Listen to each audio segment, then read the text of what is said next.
Thank you for 500 subscribers. Here's your drunk episode. Please drink responsibly. MMOs are at the top of their game right now. We have Final Fantasy XIV and its enthralled fanbase. World of Warcraft continues to sustain itself somehow, most likely praying to its elder god for expansion ideas, and the Old Republic has good story. Seriously, who charges for interface bars? How transparent a hack fraud do you have to be? And there's too many more to count, all implementing the new ideas that came about during the big boom of MMOs earlier this decade. But of all the MMOs anyone ever talks about, one seems to have fallen off of the radar. And even though I'm just a small boy doing his best to keep this man's suit from falling apart so I can keep buying alcohol, I'm going to do my best to resurface a game that deserves better. And that game is The Secret World. Now, I am aware of the irony of trying to shine a spotlight on a game about secrets. I did not ask for your sassy mouth, Mr. or Mrs. Viewer. The supernatural, the things that go bump in the night, the shadowy groups that pull the strings. This is what The Secret World is all about, and you've got an express pass for all the weird shit. Your adventure begins with an unexpected visitor. Wait, what the hell is that? Ew! Fucking gross! You, and everyone else playing, have been given a vision of the end of days and mystical superpowers, and the powers that, have taken notice. The Illuminati, the Templars, and the Dragon all want your succulent magic pecs to join their ranks. They each have their own form of initiation, and I chose the Dragon because the Templars use hypnosis, and that's boring, and the Illuminati send you on a drug trip, and that's cool if you're into that, but the Dragon give you the suck. These guys have their recruitment drive unlocked. Doesn't matter who you are, everybody loves a souk. Sign me up. You and your character are both suddenly sucked into a brand new world full of strange people and things. A weird start to any video game, right? Well, buckle up, bucko, because The Secret World is weird. It broke away from a ton of MMO tropes of its time, and even helped start a few of its own. Warning guidelines for strong enemy attacks, an active dodge to quickly roll away from them, being able to play every class on one character, and even having fully voiced NPCs. The Secret World helped bring these features to the proverbial dinner table. However, it set itself apart from its numbers crunching peers by making the core of its gameplay adventure-based. Instead of going out to whack some monsters over the head for gizzards or whatever, most missions have you looking for objects hidden in the environment, completing platform challenges, and using the clues around you to solve mysteries and riddles. You're like the mystery gang without the talking dog or the cute girls or hippie friend. You're Fred, so you're just kind of awkward. I read it for the articles. Whereas your typical MMO itinerary would implicitly try to educate to you that might makes right, The Secret World's quest design would rather you search for truths before kicking down doors yelling, "I have a shotgun!" Every mission begins with a question. Whoa, what the fuck happened here? And tells a small tale that tends to end with an appropriate reaction. Oh man, that's fucked up. In this way, playing The Secret World is about the pursuit of knowledge, the discarding of simple answers to complicated questions, and the refusal to let your fear of the truth, manifested as the monsters you have to fight, don't you dare think I didn't work through this analogy, prevent you from coming face to face with it. Which makes sense of the whole you can only take one main quest at a time thing, because it doesn't want you to like burn through 20 missions without batting an eye. You can't take a bunch of quests all at once. To any MMO veteran, this sounds like a bad time. In general, quest limits aren't fun. They prevent progress and slow down your climb to the end game where the real fun starts. Jerry, please put quotations around the word fun so that people can tell I'm being sarcastic. What's that? You like grinding raids for loot? Oh, I'm sorry. I didn't mean to offend you in your boring lifestyle. Please do my taxes since that seems to interest you. But there's a reason for it here. There's a lot more world building and storytelling going on in these missions than your usual fare. Each one opens with a cutscene that lets through a piece of the character you're talking to and helps paint a picture of what's happening around you. There's plenty of vacancies going, bud. It is the mother of all off-seasons. If you don't mind sleeping rough with the noisy neighbors in 13. Real hell raisers. But what's a guy gonna do, call the cops? Details about the areas of the game can be found in small digressions like that one, but also in the environment and on lore objects, even some of the enemies. The solutions to puzzles require you to sometimes delve deep into this world, going so far as to use your in-game smartphone to pull up your in-game web browser, accessing an in-game website to figure out an in-game dead guy's lock screen password. Damn it! And sometimes you're stepping out of it, like these investigation missions that have you deciphering cryptic messages that connect to Bible passages. And thus, the quest limitation exists to set a pace and make a statement. If you don't like learning the lore, you're not gonna like this game. In other words, if you're not interested in the secret world, then don't play the secret world. But if you can allow yourself to, God, I fucking hate this word, become immersed, you'll find yourself among a wonderful cast of characters, some good. They're littered all over the place and guarded, and I'm thinking to myself, Andy, that's gotta mean something. That's gotta be a clue. Some amazing. I even got some toys you can play with. Toys that go boom and splat. Don't ask me where I get them, because I won't tell you, and they ain't none of your business, you understand me? And some not so much. Flying this thing is like air traffic control in Silent Hill. I pretty much have to rely on, like, the Force. Okay, really? It's just one, so like not so much particularly just him. Please spay and neuter your teenagers. Nuts. What was I on about? A cast of characters and intelligent collaboration of multiple supernatural tropes into something interesting and new. Take the town of Kingsmouth, ravaged by zombies.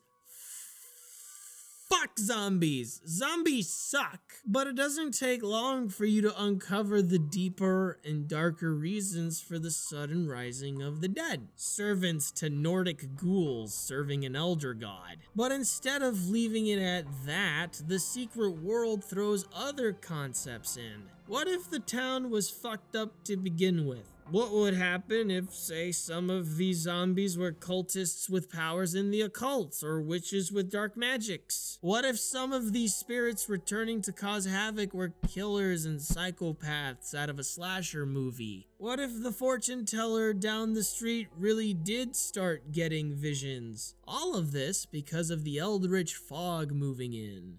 Ooh, spooky. That's fucked up!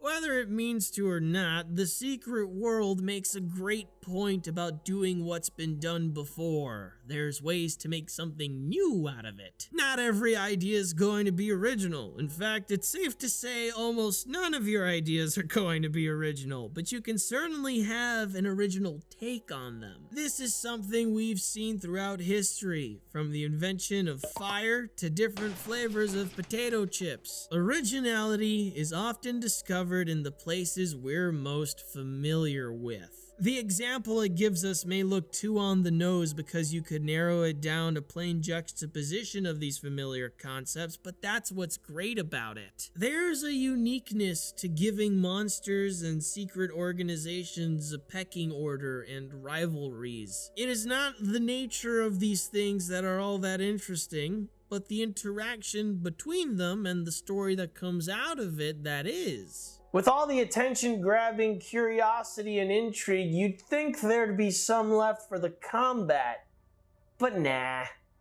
The Secret World's combat definitely isn't as compelling to take part in as the setting and mysteries are, but it's not in its construction. There are no levels, and you aren't restricted to any specific class or weapon. Instead, reaching tiers of total experience gives you ability points which you can use to progress down any weapon path you want. A veteran player can eventually have every ability for any and all weapons available to them. Of course, at this point, whoever was in charge of balancing the game stepped in and said, "Hey, could you not make my job fucking impossible?" And so there are two rules in place. One, you have to have the appropriate weapon equipped to use an active ability, and two, you can only equip 7 active and 7 passive abilities at any given time. With 2 weapon slots and 7 skills between them, but a system that's built around different weapon abilities working off of one another, you maintain the relevance of power rolls. These are your healers, your tanks, your dipshits that don't know how to focus targets. Get out of my group! But you don't force the player to always have to adhere to these roles. Someone who tanks during group dungeons can swap out of their loadout when they're playing solo into a personal DPS build they came up with by experimenting with different passives and weapons. And because ability points are thrown at you harder than I throw back liquor, it's more than possible to have extra loadouts well before you'd ever need them. In theory, the Secret World's combat system proposes that it's possible and in your best interest to diversify.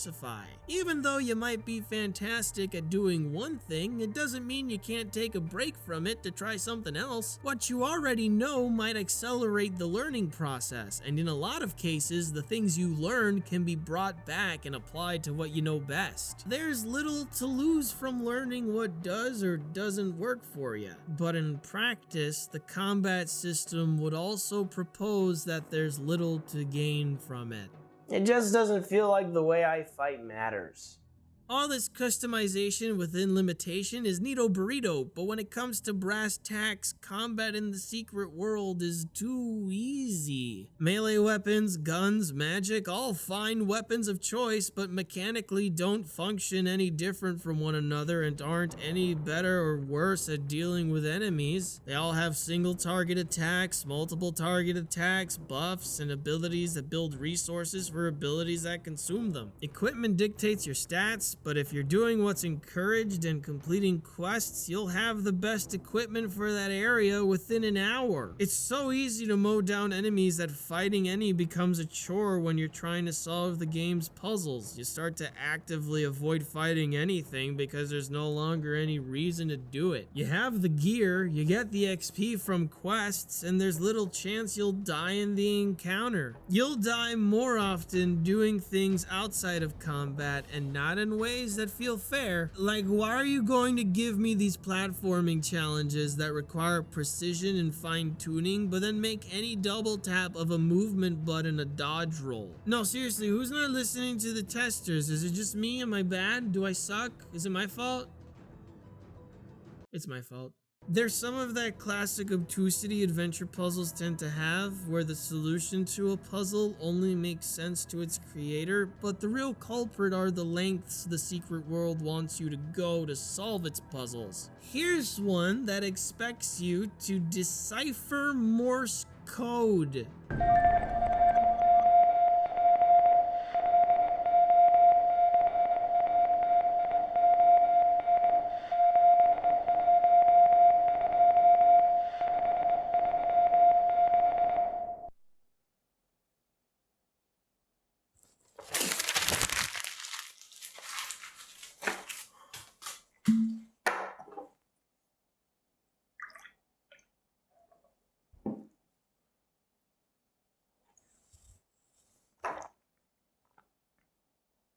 Fuck you. It's faults like these that make the overall experience feel rough, but a better word would be misshapen. For all its humbug about secrets and exposing harsh reality, the Secret World is in serious denial about one thing.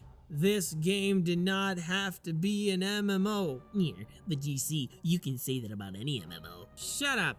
This case is different. You see, with combat being as lackadaisical as it is and the narrative and adventure elements stealing the spotlight, I don't see any reason for there to be any multiplayer component. Maybe a co-op option for those of us that want a Watson to our Sherlock, but why would I want to group up with strangers to solve mysteries? What, so they can spoil the puzzle for me because they're rushing to get their daily challenges completed? So I can be rushed through dungeons and not be able to take in the setting and lore I'm being exposed to, so that they can awkwardly stand behind me in cutscenes even though NPCs will never acknowledge their existence. It's true it experimented with the formula of the time, but imagine if you removed the MMO amenities, if you will. It wouldn't have to be completely sequestered as a single player game. You could still maintain multiple factions and the references of other players. Maybe even track statistics on faction leaderboards and keep the PvP areas. But it instead focused on tightening the platforming and making some quality of life changes to the mysteries. Imagine a combat system that didn't have to be familiar to MMO players and went further down the path its nuances were on.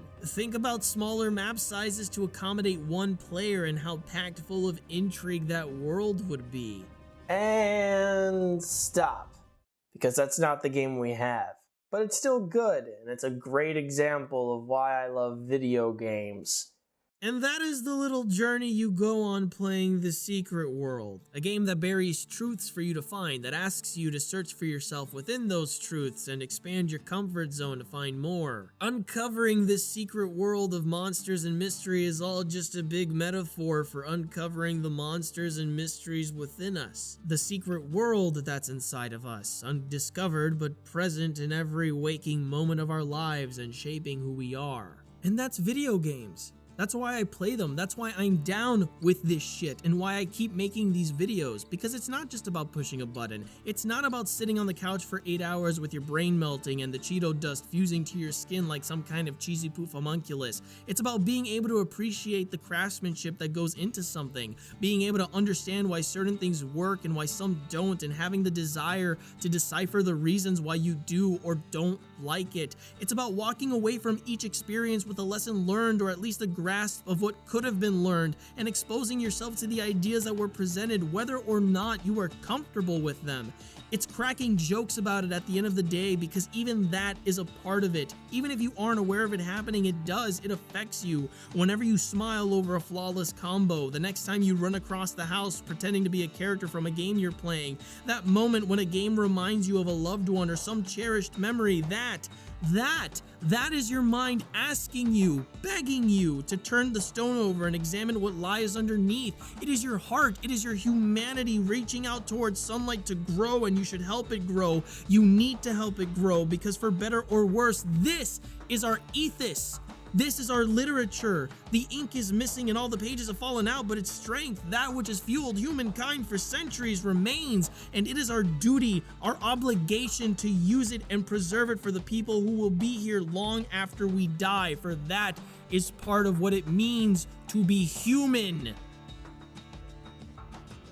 Oh yeah, that's why I started drinking.